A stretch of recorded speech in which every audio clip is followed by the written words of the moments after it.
Terima kasih Anda masih bersama kami di Pro 3 RRI. Kita masih dalam dialog Pro 3 kerjasama Pusat Pemberitaan dengan Direktorat Kepercayaan Terhadap Tuhan Yang Maha Esa dan Tradisi dari Kementerian Pendidikan dan Kebudayaan. Saya juga masih di ruangan yang sejuk dan nyaman ini, di ruang Direktur Kepercayaan Terhadap Tuhan Yang Maha Esa dan Tradisi, masih bersama dengan Ibu Dr. Andasri Hartini MSI. Bu Sri tadi sudah dijelaskan secara luas, secara gampang dan juga banyak sekali. Tapi tradisi itu tidak cukup hanya pernikahan saja ya? Ada banyak lagi, Bu. Ya, jadi tadi kan Mbak Agra saya sampaikan substansi kami itu 2, kepercayaan terhadap Tuhan Yang Maha Esa dan tradisi. Nah, berbicara dengan tradisi tentu ini kaitannya dengan adat kebiasaan, begitu kan? Apa yang telah dilakukan dari masa lalu sampai sekarang gitu, bukan berarti tradisi itu kuno, bukan, tetapi kearifan lokal yang ada di tradisi itu juga sangat luar biasa. Nah, berarti apa? Kalau bicara dengan tradisi, kami itu ngurusi juga yang namanya masyarakat adat, gitu kan? Kemudian pengetahuan tradisional dan ekspresi budaya tradisional gitu. Jadi ini yang tentu kami juga konsentrasi ke sana dalam rangka pelestarian tradisi. Nah, masyarakat adat atau komunitas adat sampai sekarang pun juga masih ada yang hak-hak dasarnya sebetulnya, mohon maaf, juga belum dilayani oleh pemerintah secara optimal. Saya contohkan ini tentang layanan pendidikan untuk masyarakat adat yang jauh di sana. Artinya jauh dari kota, jauh dari pendidikan formal. Lah ini juga menjadi perhatian dari Kementerian Pendidikan dan Kebudayaan. Dan sesungguhnya ini sudah ada peraturan menterinya juga, yaitu tentang layanan pendidikan khusus, yang salah satunya adalah kaitannya dengan masyarakat adat. Lah ini yang sekarang juga mesti kami harus kami siapkan agar itu tadi bahwa setiap warga negara, setiap orang berhak mendapatkan pendidikan. Nah, berarti apa? Ada kekhususan di sana. Tidak harus yang masyarakat adat yang jauh itu, yang mobilitasnya susah, nggak ada sekolah formal, itu bisa melalui pendidikan khusus itu tadi. Nah, belum tentang hak yang lain. Saya kira kalau kaitannya dengan komunitas adat, masyarakat adat, memang kita tidak sendiri. Ada beberapa kementerian yang memang harus memikirkan juga. Contohnya kaitannya dengan hak ulayat misalnya ya, tanah adat dan sebagainya. Nah, ini kami sedang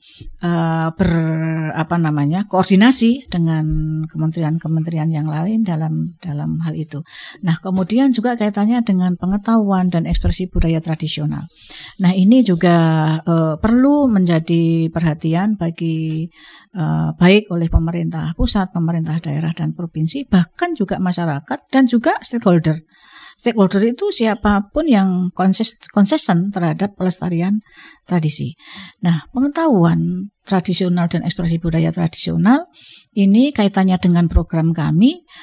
Kami sudah 3 tahun ini bekerja sama dengan pemerintah provinsi untuk bagaimana kita bisa membuat satu panduan, satu pedoman yang namanya analisis konteks, pengetahuan tradisional dan ekspresi budaya tradisional dalam muatan lokal.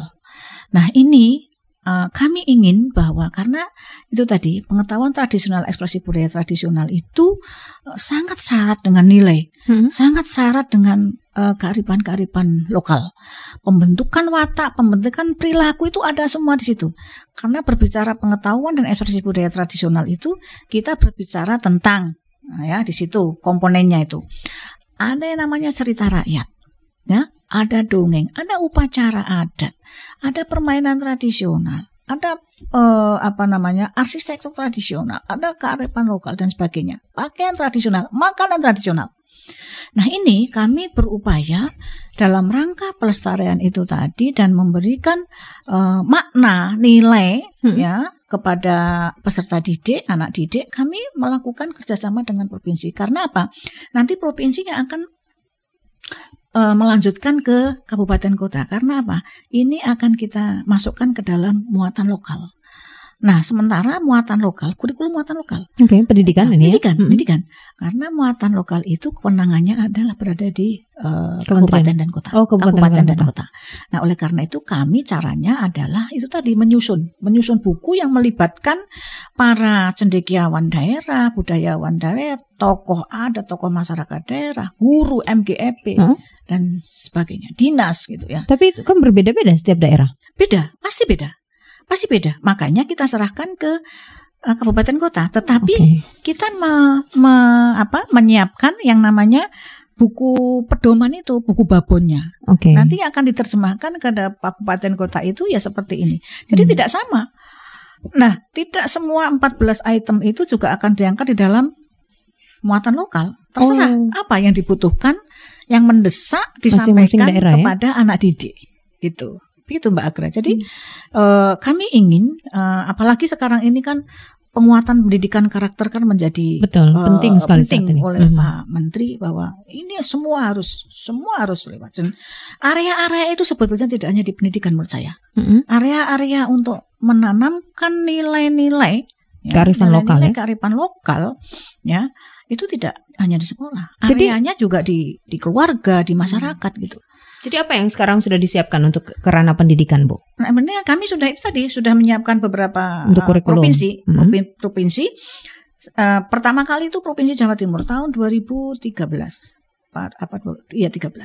Dan Jawa Timur sudah menindaklanjuti sampai kabupaten kota sudah menyusun bahan ajar muatan lokal. Nah itu, jadi kami itu, makanya tadi kan ada visinya adalah ekosistem. Ekosistem itu membangun jaringan yang sangat kuat, karena pemerintah pusat sendiri tidak mungkin. Harus pemerintah pusat, daerah, kabupaten, kota, dan seluruh elemen yang ada gitu ya. Jadi kami akan berusaha terus untuk bagaimana ini, karena nilai budaya itu, atau budaya itu sebetulnya sebagai roh menurut saya. Makanya Pak Menteri menyampaikan bahwa kebudayaan itu adalah elemen yang sangat penting di dalam pendidikan. Itu. Sehingga tentu memang betul di dalam kebudayaan ini yang tentu Mbak Agra juga tahu sebetulnya unsurnya yang ada 7 itu sudah sangat luar biasa. Dan berbicara nilai budaya itu tidak, benang merahnya itu sangat kental sekali dengan nilai-nilai Pancasila. Ya, jadi nilai-nilai Pancasila dengan nilai-nilai budaya itu memang sudah dirumuskan oleh founding father kita itu. Memang beliau sudah melanglang buana ke seantero Indonesia ini, yang kebinekaan tadi, Bhinneka Tunggal Ika, keragaman, itulah yang sesungguhnya sangat luar biasa. Sehingga kalau kita itu sekarang itu terjadi misalnya situasi kondisi yang tidak nyaman, itu sebetulnya kita prihatin. Ternyata dari dulu kita sudah berbeda, memang sudah berbeda. Tapi itu adalah hal yang biasa sebetulnya. Bisa seiring sejalan gitu kebinekaannya. Bhinneka Tunggal Ika, berbeda tapi tetap satu. Nggak ada bedanya. Memaksakan menjadi satu itu tidak mungkin. Yang menarik adalah ternyata Direktorat Kepercayaan Terhadap Tuhan Yang Maha Esa dan juga Tradisi ini ternyata tetap memegang atau mempertahankan tradisi yang banyak di Indonesia, Bu, tanpa disadari. Kalau bagi kami masyarakat awam ya. Apa di daerah sendiri, apa upaya-upaya yang sudah dilakukan ini, Bu, untuk mempertahankan tradisi-tradisi ini? Ya, banyak saya kira daerah-daerah, apalagi walaupun ya Mbak Agra, walaupun juga ada daerah yang istilahnya ada istilah saya itu ekstrim gitu. Ekstrim itu artinya ada pelarangan-pelarangan yang dilakukan oleh masyarakat yang masih. Nah, sempat tentu juga berarti dilarang untuk masuk, Bu? Tidak diterima misalnya? Bukan. Tidak. Artinya ketika si A atau si B atau kelompok masyarakat itu melaksanakan tradisinya, misalnya ada ritual apa gitu ya, itu tadi seolah-olah itu tuh udah nggak benar kalau masih melaksanakan tradisinya. Sementara kan harus dilihat di mana ini letak nilainya, maknanya apa gitu kan. Nah ini saya kira kami terus melakukan koordinasi. Kemarin juga belum lama kami melaksanakan ada peningkatan kompetensi pengelola pengelola bidang kepercayaan dan tradisi. Pesertanya adalah dari dinas-dinas SKPD. Kami ingin ada benang merah antara apa yang dikerjakan oleh pusat, kemudian apa juga yang harus nyambung di pemerintah daerah. Sehingga nyambung, artinya program itu nyambung. Nah, saya kira daerah juga ada program-program itu, karena di sana kan juga ada dinas yang membidangi kebudayaan.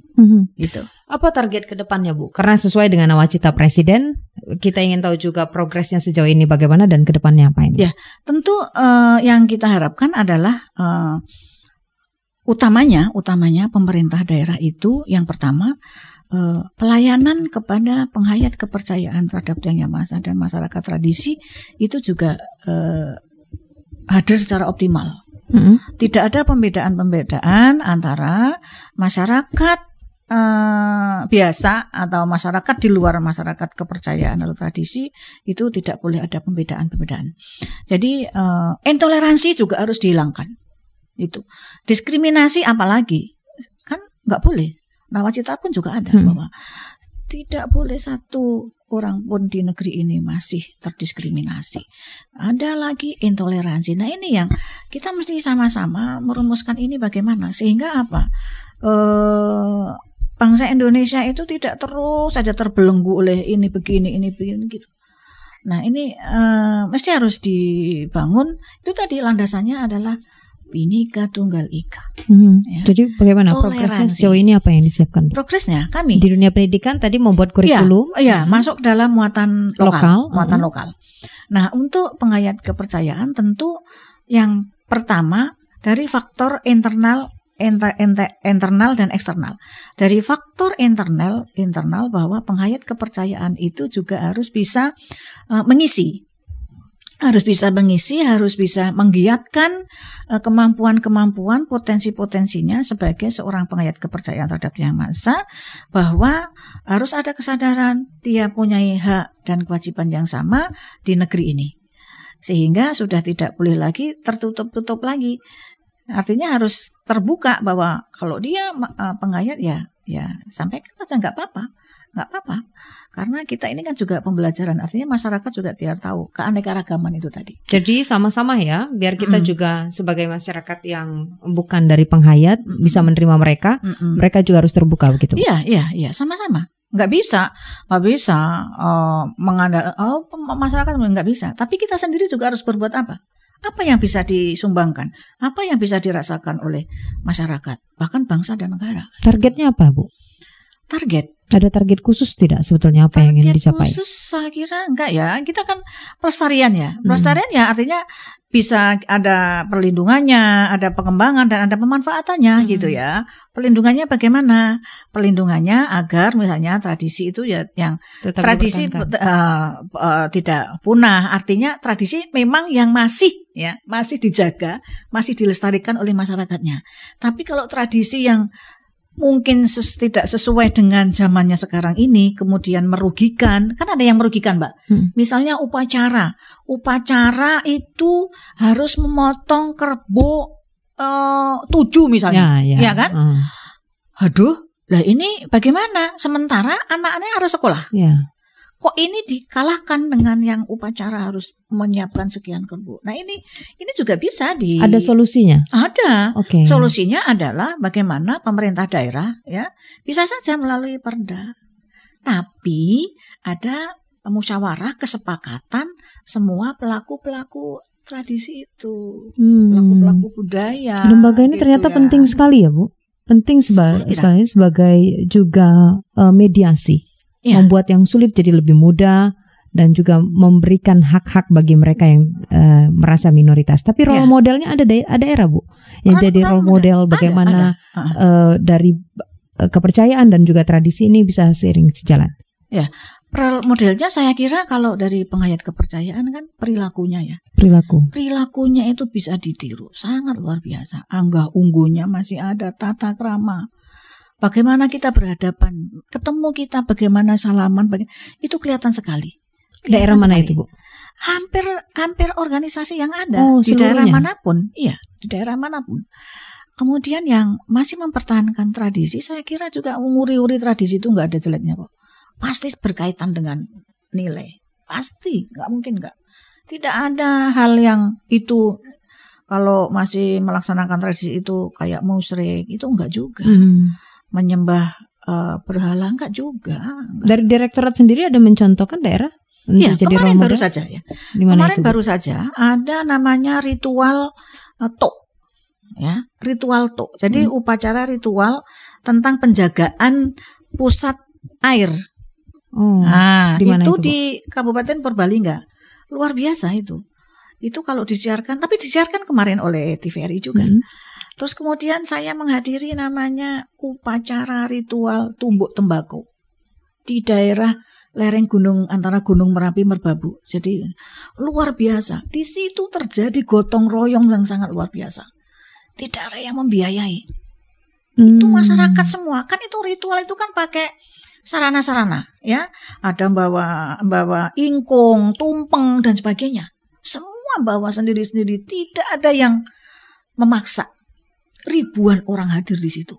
Semua itu kelihatan kebersamaannya, gotong royongnya, saling sapa menyapa. Ya. Itu kan yang gotong royong sekarang katanya luntur itu sebetulnya enggak ada. Tidak luntur ya? Tidak luntur, masih ada di situ. Makanan itu saling enggak ada yang beli. Panitia itu semua udah datang dari masing-masing. Siapa yang punya ikan, siapa yang punya singkong, siapa punya jagung, mau dibawa semua ke situ. Itu luar biasa menurut saya. Apa yang akan disiapkan? Ini kan 2016 akan segera berakhir. Dari direktorat ini sendiri, Ibu Sri, apa yang akan disiapkan di 2017? Ada program khusus? Sudah. Jadi kita kan punya program-program prioritas juga ya. Program prioritas yang juga sudah menjadi pengawasan di Presiden juga, di Sekretariat Presiden. Kami ada namanya fasilitasi komunitas budaya dan revitalisasi desa adat. Itu memang kebetulan juga menjadi program prioritas. Nah, itu yang langsung juga disampaikan kepada masyarakat. Itu. Baik. Dan termasuk ini juga program prioritas. Kami peningkatan kompetensi pelaku-pelaku kepercayaan dan tradisi juga program prioritas. Kami menyiapkan juga nanti kaitannya dengan Permendikbud nomor 27 itu kan perangkatnya harus kita siapkan juga nih. 2017 harus selesai. Bahan ajarnya, silabusnya, RPP-nya, kemudian siapa pengajarnya. Untuk pendidikan? Iya, penyuluh kepercayaannya siapa. 2017 sudah bisa? Harus sudah bisa. Nanti ada yang nggak naik kelas lagi nanti. Iya, tidak ada lagi ya kasus seperti itu ya? Enggak, kita tidak. Jadi target kami 2017 tidak ada lagi peserta didik kita yang tidak naik kelas. Seluruh Indonesia? Oh iya. Tidak ada lebih dahulu ada daerah-daerah tertentu? Enggak, kalau ini kan sudah peraturan menteri. Jadi semua harus sudah jalan. Nah, kami sekarang menyiapkan itu. Bagaimana dengan di lembaga, Bu? Di lembaga-lembaga pemerintahan, instansi dan sebagainya itu juga sudah disosialisasikan? Sudah, kami sosialisasi. Kemarin di Semarang itu seluruh dinas pendidikan seluruh provinsi Jawa Tengah. Ditambah kepala sekolah, ditambah guru, ditambah pengawas. Ditambah organisasi penghayatnya itu sendiri. Nanti besok itu kami berangkat ke Jawa Timur, seluruh provinsi Jawa Timur dinas pendidikan kami undang. Sekolah, kepala sekolah. Kalau kepala sekolah memang nggak semuanya ya, ada perwakilan-perwakilan. Termasuk pengawas pendidikan dan organisasi penghayat. Nanti terakhir di DKI. Nah, lanjut besok yang belum tentu 2017. 2017. Ya. Baik. Itu. Bu Sri, banyak sekali informasi yang sudah kita dapatkan. Ini edukasi yang mungkin kita tidak ketahui. Ada pesan mungkin yang bisa disampaikan kepada pendengar Pro 3 di seluruh tanah air. Ternyata kearifan lokal tadi seperti yang Ibu Sri katakan, kearifan lokal, kepercayaan dan tradisi itu banyak di Indonesia. Nah, apa pesan yang bisa disampaikan? Ya, baik. Kembali lagi bahwa saya senang sekali ketika menyebut keanekaragaman. Yang itu semua adalah sebagai tadi penguat, perekat rasa kebangsaan, cita-cita bangsa, dan binding power tentu saja. Nah, Bhinneka Tunggal Ika saya kira ini suatu komitmen yang sangat mendasar. Tidak bisa diabaikan. Tidak boleh lagi ini mempermasalahkan tentang Bhinneka Tunggal Ika. Walaupun beda, tetap satu bangsa Indonesia. Tetap satu, semua di mata Tuhan itu sama. nggak ada bedanya. Nah, kemudian dengan era yang sekarang ini, saya menitipkan kepada semua elemen, utamanya adalah karena ada kunci-kunci. Satu guru, satu orang tua, utamanya ibu, dan juga tokoh masyarakat, tokoh adat. Jadi nilai-nilai budaya, kearifan-kearifan lokal, tolong disampaikan kepada anak-anak kita. Baik melalui area-area itu tadi. Yang guru menyampaikan kepada anak didik, yang orang tua kepada anak-anak kita, dimanapun berada di masyarakat, melalui lembaga-lembaga, PKK, dan sebagainya, bisa juga menyampaikan itu. Jadi kearifan-kearifan lokal yang ada di sekitarnya, tata krama, sopan santun, ya, perkataan, perbuatan. Mari kita awali dengan memberikan role model dari kita bahwa apa yang diucap, apa yang dikatakan, ulah kita. Jadi ada 3 U, Mbak. Ulah, ucap, dan ulat. Itu harus sama. Memberikan contoh kepada, paling tidak kita sendiri bisa menjaganya gitu ya. Dan sekali lagi, ini semua adalah tanggung jawab seluruh anak negeri, orang tua ya, kepada siapapun yang berhadapan dengan kita untuk menyampaikan kearifan-kearifan lokal yang ada di sekitar kita. Baik, terima kasih banyak Ibu Sri Hartini sudah memperbolehkan kami berada di ruangannya yang sejuk ini, dan juga ada edukasi yang luas yang kita dapatkan, kepercayaan terhadap Tuhan Yang Maha Esa dan juga tradisi. Bahwa ternyata mereka punya hak, minoritas itu punya hak. Ketika kita melanggar itu, kita sudah melanggar aturan. Terima kasih banyak sekali lagi Bu Sri dan pendengar. Bila Anda memiliki pertanyaan, bisa langsung saja menyampaikan ke Direktorat Kepercayaan Terhadap Tuhan Yang Maha Esa dan juga Tradisi di Kementerian Pendidikan dan Kebudayaan, Kompleks Kemendikbud, Gedung E, Lantai 10, Jalan Jenderal Sudirman, Senayan, Jakarta, melalui email kepercayaan-dan-tradisi@gmail.com atau program pkt@gmail.com. Nomor teleponnya adalah 021 572 5045. Sementara itu Anda bisa juga membaca dan mencari tahu informasi lebih luas di webnya kebudayaan.kemendikbud.go.id/dkt atau melalui Facebook Direktorat Kepercayaan dan Tradisi. Dan akhirnya dari lantai 10 Gedung E, Kompleks Kemendikbud, saya Agrandi Sihombing. Terima kasih untuk kebersamaan Anda. Sampai jumpa.